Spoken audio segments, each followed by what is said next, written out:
We living in a society where a lot of men are wearing are looking more like their mothers. As the day goes on, I look at our community, the black community, the community which I'm in. I see a lot of young men, because most of the young men, Gen Z and below, sometimes the millennials. I say starting from the millennials down, even though I'm a millennial myself, but I brought up from a different cloth.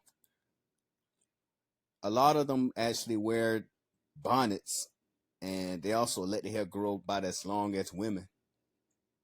And this one thing I remember my grandmother said, right? This during time when God bless her soul, but this during the time when people starting to get their hair braided. That's like around the early part of 2000s. Because I remember braiding hair was starting to become trendy. You even have a song called "Why Don't You Braid My Hair." If any of you know that song, I can't remember who sang it or the artist, but don't really seem to care about it. But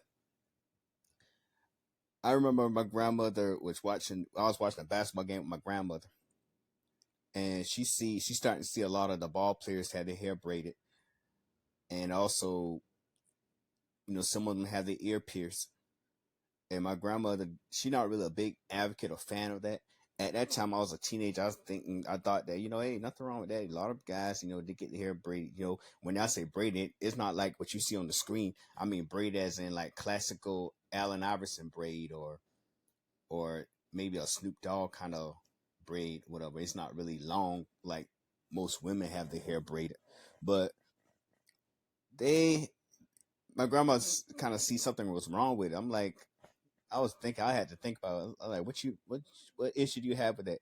She say, it just seemed like as the year progressed, it's like more of the men are becoming more sissified. Now, this is back in the early 2000s, like I'm guessing 2000 to 2001, I think. So at that time, I was a kid, and I was kind of like, really? She said, yeah, it's like they just don't look like. She said, men really supposed to get their hair cut, and I've been told that as a kid. Boy, get your hair cut. Even my dad used to cut my hair when I was a baby. From what my dad said, I used to cry when I used to have my hair cut. She said, "You cry like wah, wah," but I cut that hair. But even when I was a little boy, they used to call it, "Give him that little boy haircut." Now a lot of mothers, because you got a lot of fathers that's not really, they probably in their son's life, but they're not really in the life. Basically, the women actually raising some of these boys, and some of these boys wear their mother's bonnets, or they may have their hair braided like them. I mean, as of now, I mean, if you were to look at it right now, a lot of young mothers with sons, they have their hair all growing out long and braided, and I see that a lot. And of course, kids now think it's normal. But back to what my grandmother was saying about getting hair braided and stuff. She thought she finds something wrong with that, and she actually finds something wrong with men having an earring. And she says pretty soon they're gonna get worse. And sure enough, it did. I see a lot of men now wear bonnets just as much as women wear them. And there's a thing called man bags or man purse, men carrying purses. And it's just like the sissification of black men is at an all-time high. It's like no masculinity. You got men that sit in the chair for 6 hours getting their hair done at a beauty salon. Then you see men that probably working underneath a car, or being or either lifting or benching weights like you used to have back in the 90s, lifting and benching weights, in a shed, or either fixing cars. It just give like a more masculine appeal.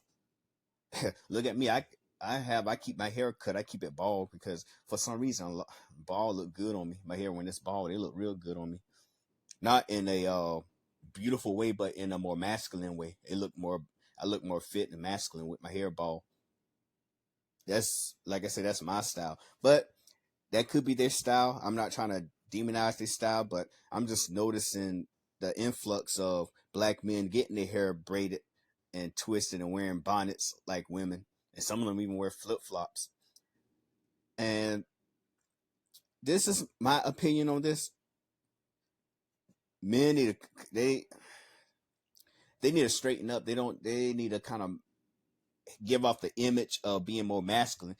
Because you got to think, back in the day, like I say around the 70s, 80s, and even the 90s, and probably parts of early 2000, a lot of white people used to be kind of fear. I'm not talking about scared of us, but they kind of fear us in a way, as in they kind of respect us to a degree when it comes to like masculinity. We used to display being like an overly masculine type group of men ever. We used to compete and be best in like physical sports such as boxing. Most of the heavyweights you had in boxing back then were black men. Now you have like a lot of Latinos and some white dudes. You even got this a white guy like Jake Paul want to go out and try to challenge every black man out there. You got even a lot of people say certain things to black men, and black men ain't doing much of nothing. A lot of people, a different community, harassing black women, and a lot of black men don't even stand up for them. They just watch them, take their phone out and record. And I'm gonna just, because I was starting to name this video "Black Men and Hair," but I just noticing, and I just kind of kept my mouth. I just kind of kept myself silent on this, kind of kept my mouth closed on it. But I'm gonna title this video "The Sissification of Black Men as an Epidemic." I might title that of this as I'm recording this right now, because it's getting like out of hand. We need warriors in our community. When you look at the screen, you don't really see guys that look more like warriors. Of course, some people might say, "Oh man, black hair is our natural hair. It's our roots." I'm not saying it is, because you can still rock the fro and stuff. I'm talking about like sitting in a chair, keep tending your hair a lot. You keep tending and twisting your hair all the time instead of building. Instead of looking more tough, getting your hands dirty, sometimes get your head dirty, your hair or whatever hair you got, get it dirty sometimes. I mean, you can still wash it out, cut your hair or whatever. Cause I remember one time I had my hair grow at a certain length when I was a kid. My mom, my grandma, my uncles, my dad, they just keep saying, "Boy, I'm gonna get your hair cut. Boy, get your hair cut." And they had cut the side off a little bit, kind of fade it up.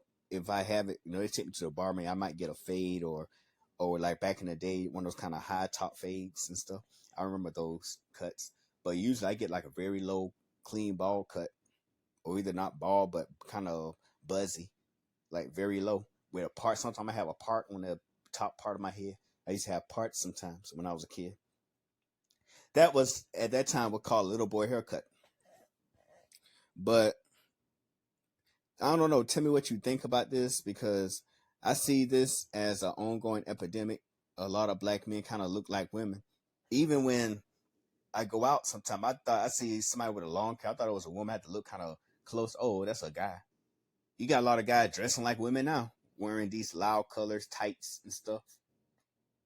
But hey, maybe I'm cut from a different cloth, a different generation, because I was born in the early 80s. So a lot of people, especially around my age range, I say from the early 80s to the upper 80s, maybe like around 88.